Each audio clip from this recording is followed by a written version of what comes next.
आज या ठिकाणी स्थानिक स्वराज्य संस्था निवडणूक 2026च्या प्रचारासाठी उपस्थित असणारे व्यासपीठावरील आपल्या सर्वांचे लाडके नेते आणि महाराष्ट्राचे माजी सहकार व पणन मंत्री तसेच सह्याद्री साखर कारखान्याचे चेअरमन माननीय बाळासाहेब पाटील साहेब, त्याचबरोबर सागरदादा पाटील साहेब, माझे या गावातील सर्व मार्गदर्शक, कारखान्याचे माजी संचालक DB बापू, बाजार समितीचे संचालक सोमनाथ जाधव, आपल्या ग्रामपंचायतीचे सदस्य सुधाकर जाधव आबा, त्याचबरोबर जयंत बापू,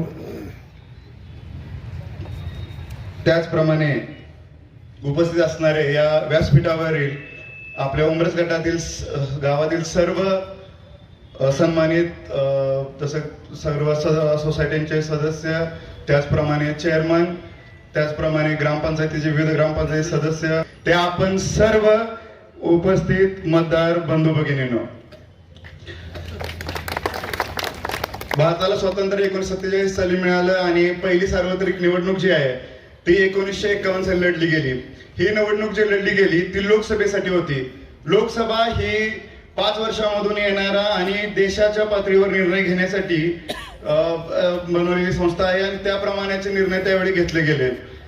याच लोकसभेमध्ये एक ठराव पास झाला आणि त्यानुसार बलवंतराय मेहता यांना एक समिती स्थापन करण्याची एक रिक्वेस्ट केली गेली आणि त्याच्यानुसार त्यांनी एक समिती स्थापन केली आणि त्यांनी रिपोर्ट दिला आणि त्यानुसार आपल्या भारतामध्ये पंचायत राजची स्थापना करून त्यामध्ये त्रिस्तरीय रचनेचा सुरुवात झाली.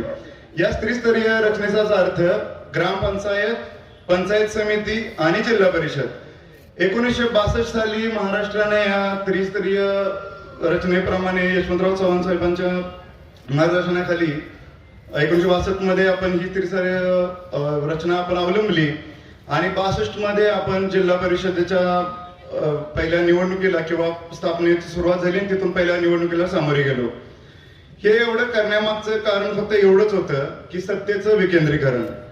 खऱ्या अर्थानं जर ग्रामीण भागाचा विकास करायचा असेल, उमरसच्या विकासाची जबाबदारी ही उमरसच्या माणसाच्या किंवा उमरस गटातली किंवा आसपासच्या भागातली जाण असणाऱ्या माणसाच्या हातात असावी, हीच भावना त्यावेळेच्या राज्यकर्त्यांनी त्या ठिकाणी मान्य केली होती. मुंबईच्या माणसानं जर उमरसचा कारभार करायचा असला तर ते शक्य नव्हतं, हे त्यावेळेच्या सगळ्या दृष्ट्याने त्यांना अगदी नक्की माहित होतं आणि म्हणूनच ती व्यवस्था त्यावेळी करण्यात आली. आज 75 वर्ष झाली आहेत आपल्या पहिल्या निवडणुकीच्या नंतर. आपण आज साधारण 2026-51 आपली पहिली निवडणूक झाली होती. 75 वर्षानंतर आज आपला भारत देश हा जगामध्ये सगळ्यात मोठी लोकशाही म्हणून आज आपण बिरुदावली मिळवतो. सगळ्यात महत्वाचं कारण त्यासाठीच हेच आहे की त्या काळच्या ज्या नेत्यांनी जे निर्णय घेतले होते त्याच्यामुळे ही लोकशाही टिकली. आपल्या बरोबरचे बरेच लोकशाही देशांमध्ये जर बघितलं तर खूप वेगवेगळ्या प्रकारचे तिथं प्रॉब्लेम आहेत आणि त्यांच्यामुळं तिथल्या बऱ्याच गोष्टी आज लोकशाहीला मार ठरत आहेत.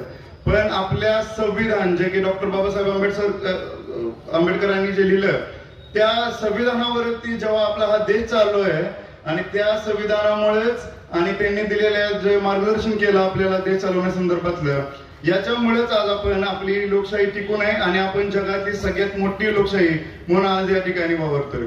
आणि अशा लोकशाहीमध्ये एका निवडणुकीचा उमेदवार म्हणून मला या ठिकाणी उभं राहण्याची संधी मिळाली आणि ती फक्त आणि फक्त माननीय बाळासाहेब पाटील साहेब, त्याचबरोबर राष्ट्रवादी काँग्रेस पक्षातील सर्व माझे ज्येष्ठ कार्यकर्ते, सहकारी, ज्यांनी मला या ठिकाणी स्वतः पाठिंबा दिला, पाठीवर हात टाकला आणि खऱ्या अर्थानं ते आताही माझं त्याचप्रमाणे मार्गदर्शन करतात. स्वतःविषयी एक सांगताना मला बऱ्याच जणांनी आता इथं सांगितलं की उच्च शिक्षित आहेत.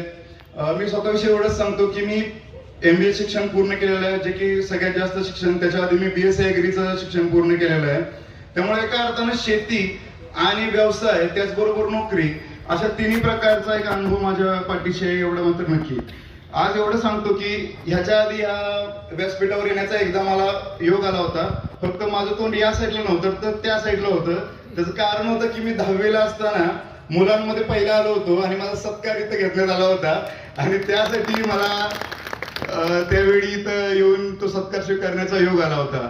आज त्या जुन्या आठवणी त्याप्रमाणे आज बऱ्याच दिवसांनी ताज्या होत आहेत. आज 2017 पासून मी शेती संदर्भात काम करतोय. साहेबांच्या मार्गदर्शनाखाली कारखान्याच्या मार्फत वेगवेगळ्या शेतीच्या वेगवेगळे कार्यक्रम घेतले जातात. अशा बऱ्याच कार्यक्रमांना मी सुद्धा हजेरी लावलेली आहे. ऊस विकासाच्या संदर्भातले कार्यक्रम असू देत किंवा इतर कोणत्याही प्रकारचे असू देत. त्याचप्रमाणे आम्ही पण ज्यावेळी शेतकरी म्हणून एकमेकाबरोबर संवाद साधत असतो, एखादी गोष्ट माझ्याकडून चुकू शकते, ती गोष्ट मी समोर एखाद्याकडून गायडन्स घेऊन त्याप्रमाणे मी ती करत असतो.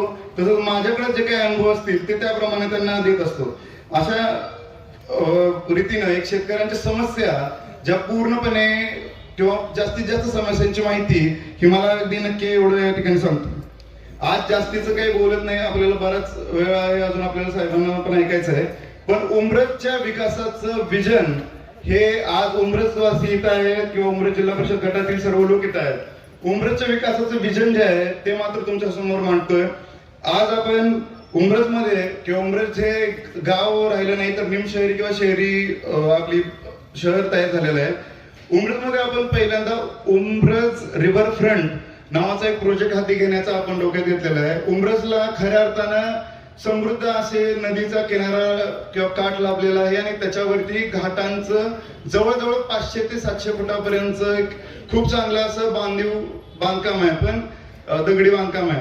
पण आपल्याला खऱ्या अर्थानं त्याचा कधी उपयोग घेता आला नाही. एखादा पाहुणा जर आपल्या घरी आला आणि जर आपल्याला उमरजमध्ये तुमच्या काय चांगलं आहे किंवा उमरजमध्ये एखाद्या ठिकाणी तुम्ही आम्हाला घेऊन जाऊ शकता का असं जर त्यांनी कधी सांगितलं तर आपल्याला खऱ्या अर्थानं त्यावेळी आपल्याकडं उत्तर नसतं. एखादं मंदिर जास्तीत जास्त आपण जातो त्या पुढे काय आपल्याला करता येत नाही. आणि खऱ्या अर्थानं तिथल्या लोकांची पण ती डिमांड आहे की अशा प्रकारचं इथं काहीतरी बागेच्या संदर्भात काहीतरी व्हावं किंवा एखादा रिव्हरफ्रंट तिथं लाईट्स असाव्या, तिथं बसण्याची सोय असावी. तर तो प्रोजेक्ट आपण हातात घेण्याचं ठरवतोय. सगळ्यात जो मोठा आज उमरजसाठी प्रश्न जो आहे तो आहे कचरा व्यवस्थापनाचा. साहेबांच्या मार्गदर्शनाखाली आज मी एवढं सांगू इच्छितो की जो ओला कचरा असतो त्याला आपण घरामध्येच प्रोसेस करून जर त्याचं आपण जर खत तयार केलं तर घरातल्याच बागांमध्ये आणि कुंड्यांमध्ये आपल्याला वापरता येईल. घन कचऱ्याच्या संदर्भामध्ये अगदी नक्की तुम्हाला मी सांगतो की एक नक्की चालू करणार आहे. शेती संदर्भातील जे काही आपल्या समोर जे काही शेती संदर्भातील आपल्या हे येतील जे काही योजना असतील विविध प्रकारच्या जिल्हा परिषदेच्या मार्फतून आपल्याला ज्या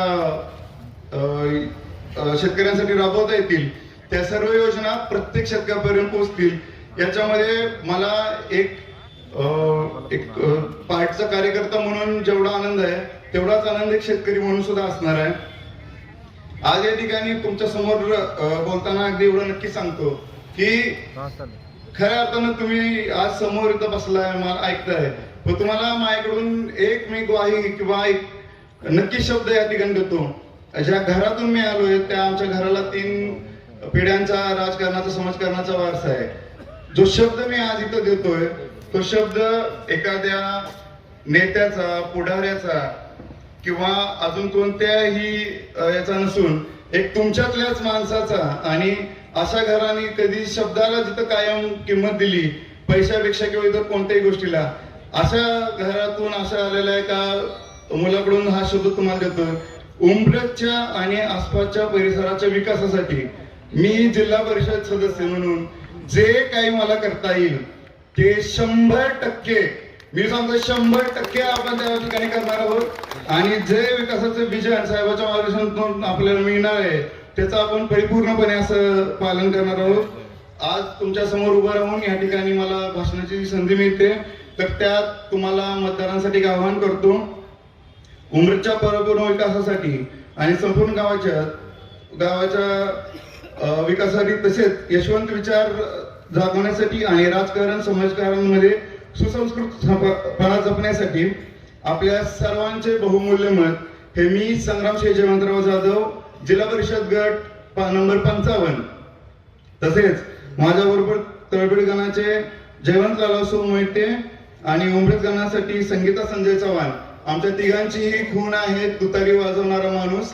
या चिन्हासमोरील बटन तुम्ही दाबून आम्हाला तिघांनाही आपल्या सेवेची संधी द्यावी एवढं सांगतो आणि धन्यवाद.